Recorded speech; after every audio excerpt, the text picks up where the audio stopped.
Athens is to undergo spectacular development in the 5th century BC. Athens is a whole agglomeration of 140 villages or small towns around Athens in Attica. They are all important and all contribute to the Athenian force. In an area of 2,650 square meters, it will now have 400,000 inhabitants. Its people will be saying they've never seen such a thriving city. So to whom do we owe this golden age? To Pericles, one of Themistocles' successors as ruler of Athens, who has big plans for the city. When the wars were over, the Greeks feared a return of the Persians. So a lot of Greeks joined the Athenians to form a defensive league, which will be called the League of Delos. Delos is an island. It's a neutral territory where the 200 cities that finance the Maritime Defense League all keep their money. It's already a foretaste of the future Athenian Empire. After a while, Pericles convinces his allies that it would be better, for safety's sake, to move the war treasure at Delos to Athens. The money will be used to start a major construction program. From 445 BC, they decide to rebuild the Acropolis. And they will start by building the most famous temple in the world, the Parthenon.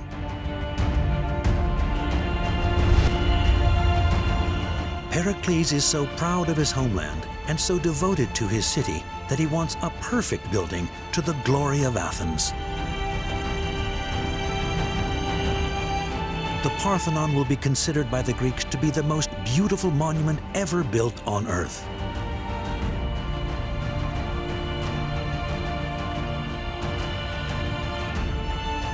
It celebrates the arts with splendor.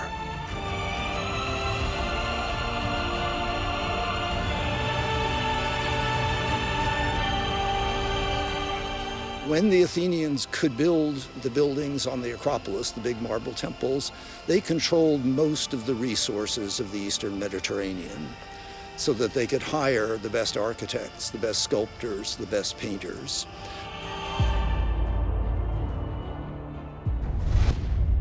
This temple, dedicated to Athena, will be a monumental work of 69 meters 51 by 30 meters 88.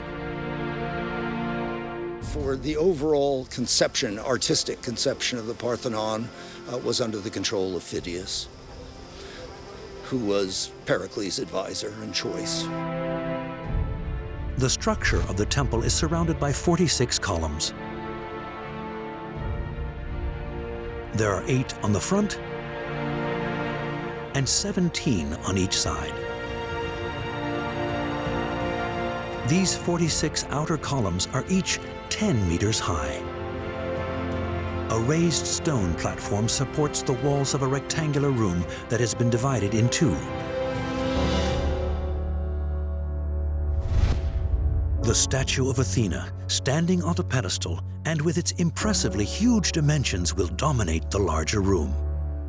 The man who was the creative genius behind the program was a man called Phidias, who was both a sculptor and designed the plans of the buildings that were built. He was also the sculptor who made the gold and ivory cult statue that stood in the Acropolis. The other, smaller room housed both the war treasure from Delos and the offerings made to the divinity. Nothing is as it appears, and the lines of the Parthenon appear to be perfect. In reality, to achieve this perfection, the architect had no choice but to correct the perspectives slightly. To give you an idea, we've deliberately exaggerated them. If the monument had been built on flat ground, this is how it would have looked from the ground, its columns slightly splayed at the top.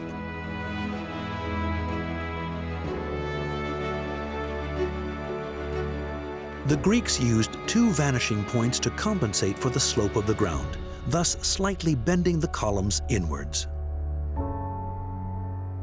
What's more, the corner columns are thicker to make them stand out. Otherwise, they would have appeared thinner than the others. It's obvious that the Greeks of the 5th century BC were absolute masters of the laws of optics and perspective. These corrections are the greatest strength of the architecture of the Parthenon. It's not the straight line that makes the Parthenon a masterpiece. It's the deviation from the straight. So the reality is one that belongs to the eye and not to the constructed world. To build this remarkable edifice, all in marble, they have to overcome several difficulties. The nearest marble quarries are 16 kilometers away on Mount Penteli. Every single block is pre-cut on site and roughly shaped with just some notches for lifting it. Each weighs between 2 and 5 tons. The block is loaded onto a cart pulled by oxen. We know that an ox can cover 1.5 kilometers per hour, so we can deduce that it took between 5 and 7 hours to bring each block down to the Acropolis. On the western slopes of the Acropolis, a second team takes delivery of the blocks. A ramp has been created to carry these heavy blocks of stone, which will now have to be hoisted to the top of the hill. A third team is tasked with unloading and setting up the block. But how did the ancients manipulate so precisely these blocks that weighed tons? We've known for millennia how to transport heavy loads, and the technique doesn't vary much. We pull the load over a flat surface and we raise the blocks with levers. Back in the 6th century BC, though, those Greek inventors caused a technical revolution by inventing the pulley and hoist. By coming up with several systems that use 2 or 3 pulleys in unison, they succeed in increasing human strength dramatically. The ancient Greeks devised some extraordinary lifting machines. Let's take a look at some of them. To lift heavy loads, they used a multiplied winch consisting of 2 large masts joined together at the top. To raise or lower the load, there were 2 ropes linked to a hoist system that reduced the strain. This machine could lift 2-ton blocks to a height of 6 meters. To save time, you also had to be able to move along the structure you were building. So how did they manage that? This mobile lifting device was mounted on rollers so it could be moved sideways.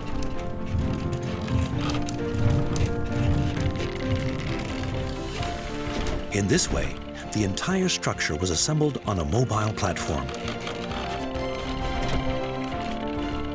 The feet of the 2 big masts were hinged onto each side of the platform. And there were lifting machines that could work on several scaffolds at once. Let's take a look at these strange beasts. The 4-masted elevator consisted of a scaffold of 4 vertical beams, and its upper platform supported a capstan winch.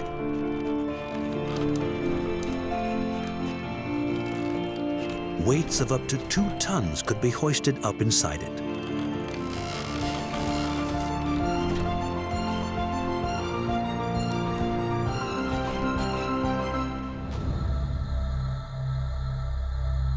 It was the Greeks' unique knowledge of mathematics and engineering that gave birth to the Parthenon. There are 1,000 workers there on the site. Each column consists of 10 to 12 blocks held in place by a metal stud. Once the column is mounted, a team of stonemasons completes the finishing.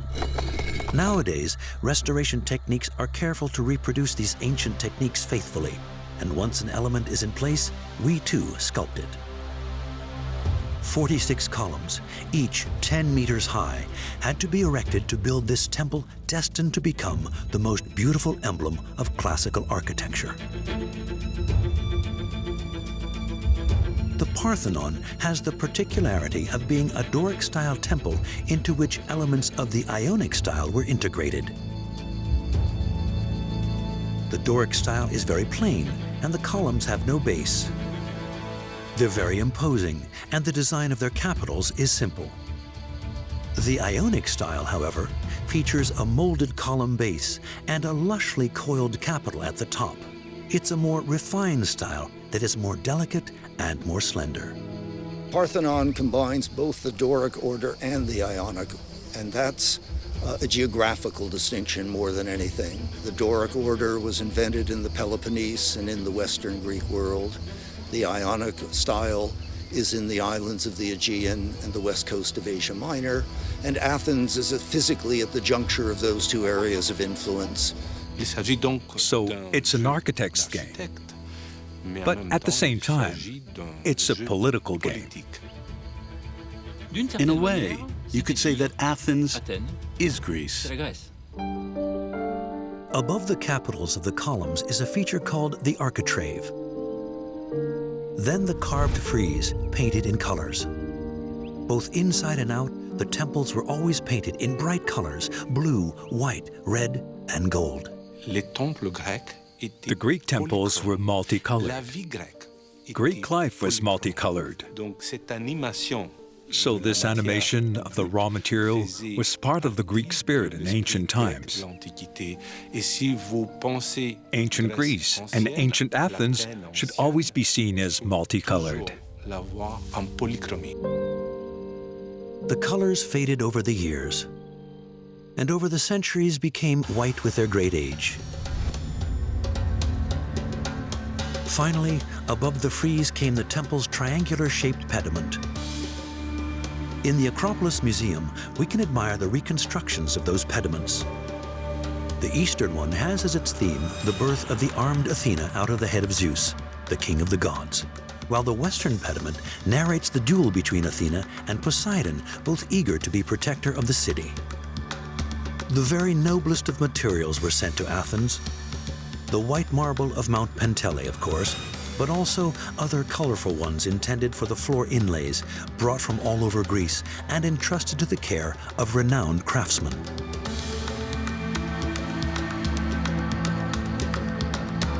The decision to build these temples meant that a huge number of people were put to work, and Plutarch describes literally dozens of professions for bringing the marble, for the animals who would bring the marble and carry it up to the top, for painters, for sculptors, for carpenters. Just dozens of trades were necessary, and hundreds of people in order to build these great buildings. Imagine the sheer effort involved for the ancients. 22,000 blocks, a total of 100,000 tons of marble were used to build the Parthenon. It took just 9 years to build the Parthenon architecturally. They continued working on the building for another 6 years in order to do the sculpture that decorated it. Inside the Parthenon, the Athenians could admire the colossal statue of Athena, 12 meters high, made of gold and ivory. The statue of Athena was created using a process well known to the ancient Greeks. On a wooden frame, a model was made the size of the statue. They added ivory to it to portray the skin. Then it was clothed with gold plate, the weight of which is just incredible, 1 ton of gold. And on the statue's head, a headdress made of beaten gold. The statue of Athena we call the chryselephantine statue because it was made of gold, chrysos in Greek, and ivory, elephas, was not a cult statue. People didn't prostrate themselves in front of it, but it was in a way an offering made by the Athenians to Athena. The mirror of water in front of the statue is intriguing. Does it represent an aesthetic desire to dramatize the deity or to maintain a distance from her? In fact, it was there to humidify the air. The ivory elements of the statue had to be preserved, or they might have dried out, or even worse, split. The eyes were made of precious stones. This huge statue, covered in gold plate, was an offering, a gift of great magnificence from the Athenians to their mother goddess, to thank her for her blessings. But all the wealth on display was also a kind of credit fund for the city. which they could draw on if necessary, especially in time of war. Its price is estimated to be double that of the Parthenon in which it stood. At a time when Athens had to be remodeled as the center of the world, Pericles decided to move all the silver and gold from Delos to Athens and to store it in the Parthenon. The Parthenon served as a strongbox for the annual tribute paid by the 200 cities of the League of Delos to ensure their defense. The Athenians used this treasure for all their internal dealings. We know that democracy ended up being an expensive business, since the magistrates were all paid, the members of the boule were paid, court juries were paid. That money also came from the tribute paid by allies. It's not a temple. In fact, it's a bank. The Parthenon took 15 years to build, and people at the time found that amazing. To manage to construct something so huge, so beautiful in such a short time remains an incredible architectural feat, of which Pericles would say, "Future ages will wonder at us, as the present age wonders at us now."